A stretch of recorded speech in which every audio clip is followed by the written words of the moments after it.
नमस्कार दोस्तों, स्वागत है आपका तिवारी टॉपर्स ऑफिशियल में। आज हम बात करने वाले हैं टीचर ट्रांसफर एप्लीकेशन फॉर्म के बारे में। तो सबसे पहले हमको ई शिक्षा कोष पे जाना है। ई शिक्षा कोष पे जाने के बाद टीचर ट्रांसफर का ऑप्शन आएगा, वहाँ पे हम लोग को हाँ कर देना है। जैसे ही हाँ करेंगे तो मोबाइल नंबर मांगेगा। मोबाइल नंबर मांगने के बाद ओटीपी आएगा। ओटीपी को डालने के बाद वो ओटीपी वेरीफाई हो जाएगा या सत्यापित हो जाएगा, और जैसे ही सत्यापन होगा उसके तुरंत बाद ट्रांसफर का फॉर्म ओपन हो जाएगा। ठीक है। ट्रांसफर फॉर्म खुलने के साथ ही यहाँ पे जो एप्लीकेशन नंबर है वो आपको एप्लीकेशन नंबर मिल जाएगा, और यहीं पे साथ में डेट और टाइम भी मिल जाएगा कि कब आपने लॉगिन किया है, ओटीपी को वेरीफाई किया है या कब ने अपने फॉर्म भरा है। तो सबसे पहले हम बात करने वाले हैं एक नंबर जो कि है टीचर प्रोफाइल इंफॉर्मेशन। मतलब यह हुआ कि टीचर के बारे में जो जो चीजें हैं उसको हम लोग यहाँ पे भरने वाले हैं। तो सबसे पहले क्या भरेंगे? टीचर का नाम। क्या भरेंगे? टीचर का नाम। अब टीचर का नाम जो भी रमेश, सुरेश, अरविंद, शिवम, सत्यम जो भी है वहाँ पे फॉर्म भरेंगे। उसके बाद जेंडर। जेंडर मतलब यहाँ पे जो इसका लिंग है, स्त्री है, पुरुष है, मेल है, फीमेल है, वो फॉर्म भरेंगे। उसके बाद आ गया मैरिटल स्टेटस, मतलब शादीशुदा हैं कि नहीं है, ये भरेंगे। विकलांगता है कि नहीं, ये भरेंगे। उसके बाद आ गया है कि जन्म तिथि, डेट ऑफ बर्थ, ये सबसे इम्पोर्टेंट है, ये जरूर याद रखना है। डेट ऑफ बर्थ भरेंगे। नेचर ऑफ अपॉइंटमेंट, देखिए सबसे इम्पोर्टेंट बात नेचर ऑफ अपॉइंटमेंट। इसका कहने का मतलब है कि आप सक्षमता पास हैं या टीजीटी हैं या पीजीटी हैं, वो डालना है। ठीक। क्लास कैटेगरी, किस क्लास को पढ़ाते हैं, टीजीटी हैं, पीजीटी हैं, वो भरना है। ठीक है। किस सब्जेक्ट के लिए आपका अपॉइंटमेंट हुआ है, तो ये भी भरेंगे। जैसे मान लीजिए किसी का केमिस्ट्री के लिए हुआ है, किसी का फिजिक्स के लिए हुआ है, किसी का इंग्लिश के लिए हुआ है, तो ये सारी चीज़ें यहाँ पे भरेंगे। उसके बाद हम आते हैं मोबाइल नंबर। ये सबसे कंपलसरी है, मोबाइल नंबर होना बहुत ही अनिवार्य है, क्योंकि मोबाइल नंबर यहाँ पे ओटीपी वेरीफाई हुआ है। उसके बाद बात करने वाले हैं ईमेल आईडी के बारे में। ईमेल आईडी भी होना बहुत बहुत ज़्यादा ज़रूरी है।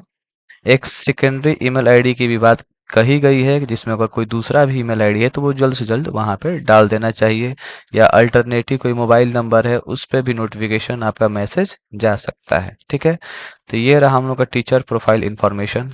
उसके बाद बात करते हैं second point, current posting details. इसका मतलब कि अभी जहां आप पोस्टेड हैं, जहां आप जॉब करते हैं, वहां के डिटेल्स के बारे में। तो सबसे पहले बिहार में जो भी डिस्ट्रिक्ट होगा वो डालेंगे। उसके बाद जो भी सब डिवीजन होगा, जो भी अनुमंडल होगा, वो डालेंगे। किस ब्लॉक में है वो भी डालेंगे। कौन से स्कूल है या कौन सा पंचायत है, स्कूल का नाम भी डालेंगे। यहाँ पे यूआईडीआईस जो कोड होता है वो भी डालेंगे।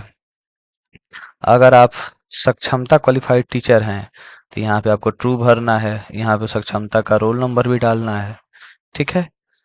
अब देखिए ऑप्शन फॉर ट्रांसफर, इस पॉइंट पे आते हैं। जेंडर है, आपको मेल फीमेल जो भी हो वो डालना है। मैरिटल स्टेटस, शादी हो गया है कि नहीं हुआ है, उसके बारे में डालना है। ठीक है। उसके बाद आते हैं information related to teacher home district, मतलब कि टीचर का जो होम डिस्ट्रिक्ट है वो, वहाँ पे क्या क्या चीज़ है, किस किस ब्लॉक का रहने वाला है, कहाँ पे उसका घर है, ये सारी चीज़ें हम लोग भरने वाले हैं। तो होम स्टेट पहले बिहार भरेंगे। यहाँ पे तो आप लोग देख ही रहे हैं। होम डिस्ट्रिक्ट जो भी जिला हो, कोई भी हो सकता है होम डिस्ट्रिक्ट किसी भी व्यक्ति का। 38 को जिला है, 38 जिला में से होम डिस्ट्रिक्ट में कोई भी हो सकता है।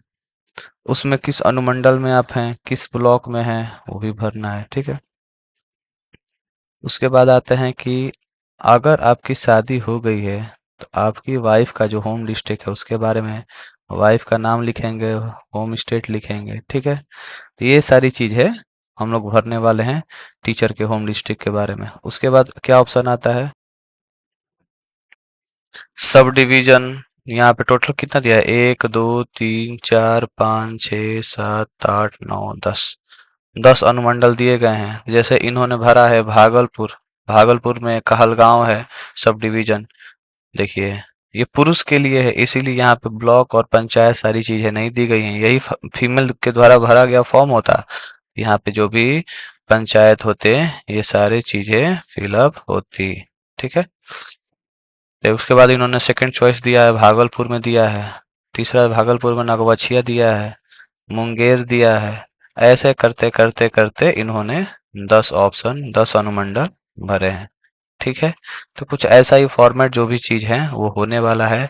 उसके बाद आपको क्या करना है कि सारे फॉर्म्स को अच्छे से देख लेना है फिर से कि कोई गलती तो नहीं हुई है। ठीक है, और सब चीज देख लेने के बाद फिर से एक बार मिलान कर लेने के बाद एक बार फिर से आपको एप्लीकेशन के थ्रू ओटीपी को ऑथेंटिकेट किया जाएगा, मतलब ओटीपी वेरीफाई कर दिया जाएगा। अगर आपको ओटीपी वेरीफाई हो गया इसका मतलब आपका फॉर्म फिल हो गया। ठीक है, इसको आप मॉडिफाई भी कर सकते हैं, बदलाव भी कर सकते हैं, तो इतना कोई टेंशन लेने वाली बात नहीं है। ठीक है, तो यही जो था आज का न्यूज़ था, आज का जो अपडेट्स था।